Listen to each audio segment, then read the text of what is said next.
اعوذ باللہ من الشیطان الرجیم بسم اللہ الرحمن الرحیم نحمدہ و نصلی علی رسولہ الکریم۔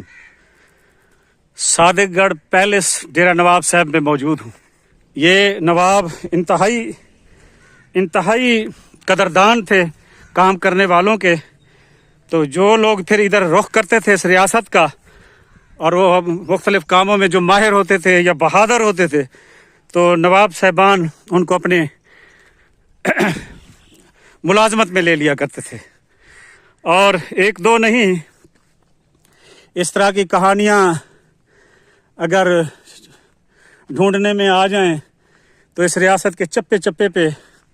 آپ کو ہزاروں ایسے جو آج کے بہت بڑے خوشحال خاندان ہیں، اللہ کے فضل و کرم سے اللہ ان پر اپنی رحمتیں رکھے ان لوگوں پر۔ تو ان کے آباء و اجداد جب اس ریاست میں آئے تھے اور ان کے آباء و اجداد کہ اس وقت جو مالی حالات تھے وہ پھر سن کر آپ کو حیرت ہوگی، اور پھر عباسی نوابوں کی ان لوگوں کی سرپرستی، ان کے ساتھ محبت اور پیار کے برتاؤ کے ساتھ ساتھ ان کے مالی اور سماجی حالات میں بہتری کے لیے ہر طرح کی تعاون کی باتیں سن کر آپ کا بھی حیرت سے منہ کھلا رہ جائے گا۔ جب میں یہاں خاص طور پر ان عمارات کی تباہی دیکھتا ہوں یا عباسی نوابوں کے حوالے سے پرانے بزرگوں سے ملاقات ہوتی ہے، وہ جب قصے سناتے ہیں تو بس سوال نہ پوچھو کیا گزر دیا۔ اچھا، تو میں اصل موضوع سے ہٹ گیا، میں آپ کو لے کر آیا ہوں آج اس جگہ پر جو آپ کو حیرت زدہ کر دے گی۔ یہ چاروں طرف جو آپ کو اب پلر بچے ہوئے دکھائی دے رہے ہیں، یہ 4 دیواری تھی اس کے ارد گرد، انتہائی خوبصورت، اور اس میں یہ داخلے کا یہ گیٹ تھا، اس طرف سے اس طرف سے بھی ایک گیٹ تھا۔ اور آپ کو سن کر یہ حیرت ہوگی کہ بظاہر یہ آپ کو دکھائی دے رہا ہوگا کہ یہاں شاید کوئی محل کو مہیا کیے جانے والا پانی کا نظام ہوگا۔ اور ابتدا میں جب میں یہاں آیا تھا اور مجھے مکمل معلومات نہیں تھی، تو میں نے بھی یہی سمجھا تھا کہ شاید یہ محل کے لیے اس جگہ سے پانی کا نظام ہوگا، سپلائی کا۔ لیکن میری یہ غلط فہمی شکر ہے دور ہو گئی، اور میں تاریخ کو درست کرنے کے لیے آ گیا ہوں کہ یہ جو آپ کو 5 عدد کنویں نما عمارات دکھائی دے رہی ہیں، یہ آپ کافی سارے پوریاں پہن، یہ درمیان والی جگہ کو آپ چھوڑ کے یہ جو 4 کنویں سے ہیں، یہ دیکھیں، نمبر 1، پھر وہ نمبر 2، وہ نمبر 3، اور یہ نمبر 4، اور یہ درمیان والا پھر میں یہ مکمل تفصیل آپ کو سمجھاتا ہوں۔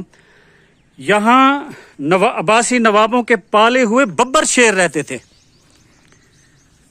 آپ کو سمجھ میں آئی میری بات؟ یہاں عباسی نوابوں کے پالے ہوئے ببر شیروں کی رہائش تھی، یہ ڈیرا تھا ان کا۔ یہ جو چاروں طرف آپ کو کنویں دکھائی دے رہے ہیں، ہر کنویں میں ایک شیر یا اس کے ساتھ اس کی مادہ یعنی 2 اس ہر کنویں میں موجود ہوتے تھے۔ اور یہ چاروں طرف یہ دیکھیں، انتہائی خوبصورت عمارت تھی، یہ 4 دیواری بھی بڑی پیاری تھی۔ دیکھو جیسا کھ نہیں بچیا ہوں، اور اس کو بڑا خوبصورت کر کے سجایا گیا تھا۔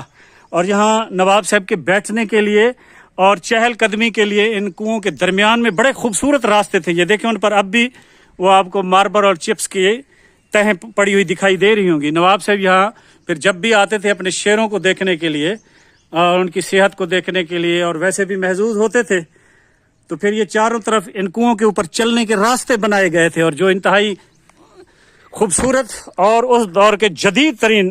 ساز و سامان سے بنائے گئے تھے۔ اچھا، اب میں آپ کو بتاؤں کہ ان شیروں کو خوراک کیسے مہیا کی جاتی تھی، کیونکہ یہ کوئی زمین کے اوپر بنے ہوئے پنجرے تو نہیں ہیں، یہ تو زمین دو پنجرے ہیں ایک طرح سے۔ یہ جو درمیان والا کنواں ہے، اس میں وہ سامنے آپ کو اینٹوں کا ڈھیر جو دکھائی دے رہا ہے، یہ سیڑھیاں ہیں۔ ان سیڑھیوں سے اتر کر ملازم نیچے آتا تھا شیروں کی خوراک کا سامان لے کر، اور پھر یہ دیکھیں، یہ آپ کو اس جگہ پہ ایک چھوٹی سی کھڑکی دکھائی دے رہی ہوگی، پھر وہ سامنے وہ دیکھیں اس کنویں میں آپ کو وہ کھڑکی دکھائی دے رہی ہوگی۔ اس کنویں والی کھڑکی ٹوٹ گئی ہے، اوپر تک کھلا راستہ بن گیا ہے، یہاں بھی ایک کھڑکی ہے۔ تو پھر یہ جو درمیان والا کنواں ہے، ان سیڑھیوں سے اتر کر